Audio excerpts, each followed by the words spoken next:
आपने जाना ही पड़ेगा। ये तो एक यूनिवर्सल ट्रूथ है, आपकी मृत्यु होगी। वो अलग बात है, अभी नहीं अभी नहीं अभी नहीं अभी अभी नहीं करते करते वो कभी न तो होएगी। तो यहां तो आप रह ही नहीं सकते, इसने चाहे हंस कर स्वीकार करो और चाहे ना करो, ये तो होना है। तो यहां जब होना है तो ये वस्तु अपनी है ही नहीं, फिर कहां जन्म होगा ये भी आपको ज्ञान नहीं।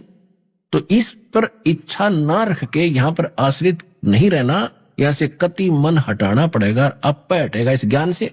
और फिर भक्ति इतनी बढ़ेगी आपकी, इसको उकाश देगी, मन को बार दोबारा वहां सेट नहीं होने देती।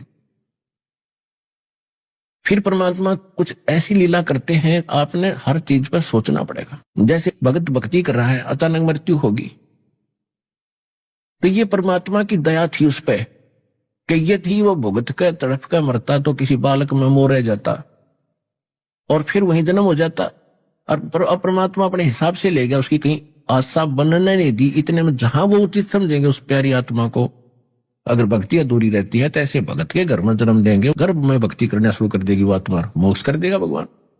तो इस प्रकार आप जी ने परमात्मा की ऑपरेशन में ज्यादा दुखी नहीं होना चाहिए कि ये कैसे होगा, ये लड़का कैसे होगा, ये लड़की को कैसे होगा। ये भगवान की कृपा, क्योंकि आपकी नहीं है वो आत्मा, आपसे ज्यादा प्यारी परमात्मा को है कबीर साहब को, क्योंकि उसके बच्चे हैं। उसने अपने बच्चों की कहां कब हित है कैसे है, उसने मोक्ष कराना है आपका, यहां से वहां पहुंचाना है। और आपने अपना स्वार्थ दिखाई देता है कि अभी बच्चा ठीक था और कल ही वो लड़का बीमार हो जाता है या पत्नी बीमार हो जाती है और भुगत रही होती है। आप स्वयं कहते हो भगवान इसकी मिट्टी ही संगवा लो। तो कहने का भाव यह है दास का कि जो परमात्मा कर रहे हैं, जब आप उसकी शरण में आ गए हो तो परमात्मा के क्रिया में ऑब्जेक्शन पैदा ना करियो। इस चीज को मानकर कहीं भगवान से दूर ना हो जाना, इसलिए आपको ये रह रहकर सारे फाउल पॉइंट और प्लस पॉइंट आपको बताए।